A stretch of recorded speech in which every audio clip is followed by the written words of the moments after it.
আর যে ছবি আপনারা এই মুহূর্তে দেখছেন আসানসোল সেখানে দুর্ঘটনা ঘিরে রীতিমতো তুলকালাম পরিস্থিতি। লরির ধাক্কায় বাইক আরোহীর মৃত্যু, ক্ষতিপূরণের দাবিতে অবরোধ বিক্ষোভ। সলানপুরে দেন্দুয়া মোড়ে পথ অবরোধ এবং সেই অবরোধ তুলতে গেলে পুলিশের লাঠিচার্জ। যে ছবি আপনারা দেখছেন আসানসোলে দুর্ঘটনা ঘিরে তুলকালাম পরিস্থিতি।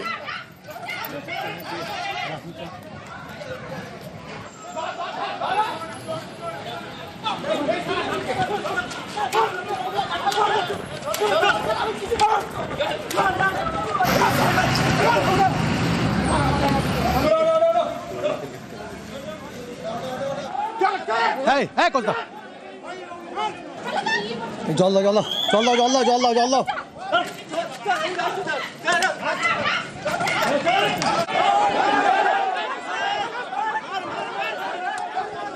লরির ধাক্কায় এক বাইক আরোহীর মৃত্যু, ক্ষতিপূরণের দাবি এবং সেই দাবিতে অবরোধ বিক্ষোভ। সালানপুরের দেন্দুয়া মোড়ে পথ অবরোধ এবং এই অবরোধ তুলতে পুলিশের লাঠিচার্জ। দীপক প্রতিনিধি আমাদের সঙ্গে রয়েছেন। দীপক, পরিস্থিতি কি নিয়ন্ত্রণে আনা সম্ভব হয়েছে?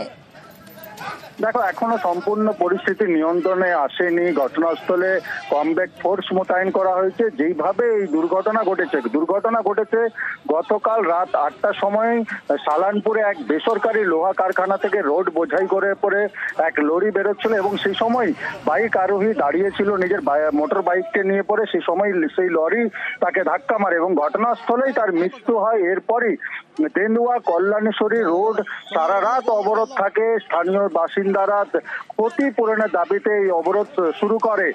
ক্ষতিপূরণ 20 লক্ষ টাকা ক্ষতিপূরণ দিতে হবে মৃত ব্যক্তির পরিবারকে এবং যে বেসরকারি কারখানা থেকে এই লোহা বোঝাই ট্রাক বেরিয়েছে সেই বেসরকারি কারখানায় চাকরি দিতে হবে পরিবারের সদস্যকে। আজ সকাল অবধি যখন পুলিশ এই সমস্যার সমাধান না করতে পারে তখন শেষমেশ সেই স্থানীয় গ্রামবাসীরা দেন্দুয়া মোড় অবরোধ করে, অর্থাৎ আসানসোল চিত্তরঞ্জন যে প্রধান রাস্তা সেই রাস্তা অবরোধ করে দেয়। এর ফলে কিন্তু তীব্র যানজট সৃষ্টি হয়। পুলিশের পক্ষ থেকে বারবার আলোচনায় বসা হয় এবং এই সমস্যা মেটানোর কথা হয়, অবরোধ তুলে নেওয়ার জন্য অনুরোধ করা হয়, কিন্তু শেষমেশ পরিস্থিতি এতটাই বেসামাল হয়ে যায় কি পুলিশকে অবরোধ তুলতে গেলে ব্যাপক লাঠিচার্জ করতে হয়, কমব্যাক ফোর্সকে মোতায়েন করতে হয়। কারণ যেভাবে যে দাবি চাইছিল তারা সেই দাবিতে তারা পেছনে সরছিল না। তাদের দাবি ঘটনাস্থলেই 20 লক্ষ টাকা ক্ষতিপূরণ দিতে হবে মৃত ব্যক্তির পরিবারকে এবং বেসরকারি কারখানায় 2 জনকে চাকরি দিতে হবে পরিবারের সদস্যকে। যখন এই দাবি কারখানা কর্তৃপক্ষ, পুলিশ এবং স্থানীয়রা বসে এই সমাধান না বেরোয় তা এরপরও কিন্তু গ্রামবাসীরা অনড় থাকে অবরোধে। শেষমেশ পুলিশ লাঠিচার্জ করে পরিস্থিতি নিয়ন্ত্রণে আনতে। ধন্যবাদ।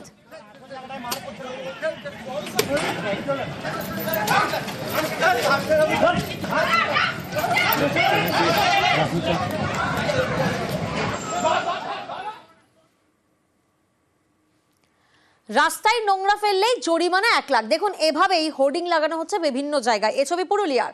সচেতন করতে আসরে এবার পুরুলিয়া শহর জুড়ে সচেতনতার এই বোর্ড, যেখানে সেখানে নোংরা ফেললেই জরিমানা করা হবে। পুরুলিয়া শহরের 25 জায়গায় সচেতনতার বোর্ড।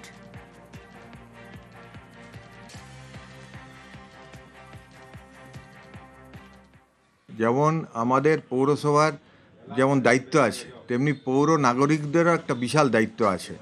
আমরা দেখি যে যেখানে সেখানে ধরুন ময়লা ফেলে দেওয়া হয়, তারপরে আমরা হয়তো ইউরিনাল আছে পৌরসভার, তার বাইরে লোকে পেচ্ছাপ করে দেয়।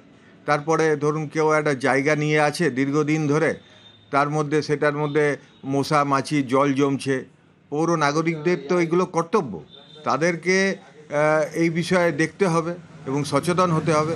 তার জন্য আমরা নগর উন্নয়ন দপ্তর থেকে 25টার মতো বোর্ড আমরা পুরুলিয়া শহরে লাগিয়েছি, যাতে যত্রতত্র ময়লা না ফেলা হয়। না, এটা ফাইনটা না করলেও তখন আমাদের তো ভয় আসবে।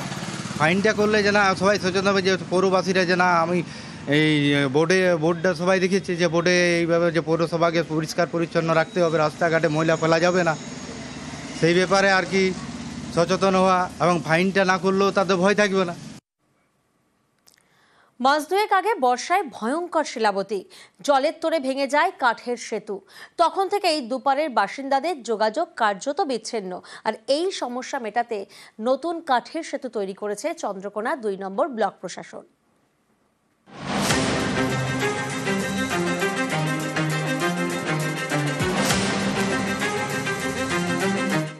শিলাবতী নদীর ওপর তৈরি হচ্ছে কাঠের সেতু। দ্রুত কাজ শেষের অপেক্ষায় নদী পাড়ের বাসিন্দারা। পশ্চিম মেদিনীপুরের চন্দ্রকোনা ২ নম্বর ব্লকে বান্দিপুর ১ নম্বর গ্রাম পঞ্চায়েত। এখানকার বাগপোতার গা ঘেঁষে বয়ে গিয়েছে শিলাবতী। অন্য পারে শ্রীরামপুর। যাতায়াতের জন্য বড় ভরসা কাঠের সেতু। এই এলাকায় সবচেয়ে কাছে বাগপোতা হাই স্কুল, বড়বাজার ক্ষীরপাই। তাই নদীর অন্য পারে শ্রীরামপুর সহ আশপাশের বেশ কয়েকটি গ্রামের বাসিন্দাদের প্রতিদিন কাঠের সেতু পারাপার করতেই হয়। মাস দুয়েক আগে এ পথেই বিপত্তি। প্রবল বর্ষায় তখন শিলাবতী ফুঁসছে, জলের তোড়ে ভেঙে যায় কাঠের সেতু। দুপারের মধ্যে যোগাযোগ বিচ্ছিন্ন হয়ে যায়। সমস্যায় পড়ে বাগপোতা হাই স্কুলের পড়ুয়ারা। এরই মধ্যে চলে ঝুঁকির নদী পারাপার। এই সমস্যা মেটাতে উদ্যোগ নেয় চন্দ্রকোনা ২ নম্বর ব্লক প্রশাসন। সেই মতো নতুন কাঠের সেতু তৈরির কাজ শুরু হয়েছে। বরাদ্দ করা হয়েছে ১৫ লক্ষ টাকা।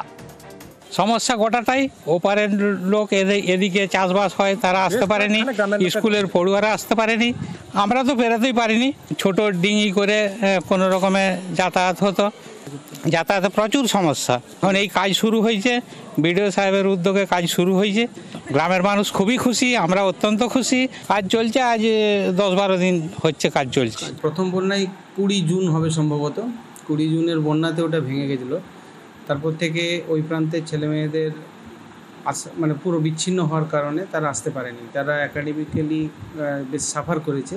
এমতো অবস্থায় বিডিও সাহেব আমাদেরকে কথা দিয়েছিলেন যে তিনি ব্রিজটা যত তাড়াতাড়ি পারবেন রিপেয়ার করে দেবেন, যাতে স্কুলের বাচ্চাদের কোনো অসুবিধে না হয়। এটা শুরু হয়েছে, আমরা খুব অত্যন্ত খুশি। বাগপোতা ব্রিজটা বিগত বন্যাতে ভেঙে গেছিলো। বাগপোতা হাই স্কুলের স্টুডেন্ট এবং আশপাশের গ্রামের মানুষদের চলাচলের খুব অসুবিধা হচ্ছিল। আমরা খুব তাড়াতাড়ি কাজটা ওদের কথা দিয়ে এসেছিলাম যে খুব তাড়াতাড়ি আমরা কাজটা শুরু করে দেবো।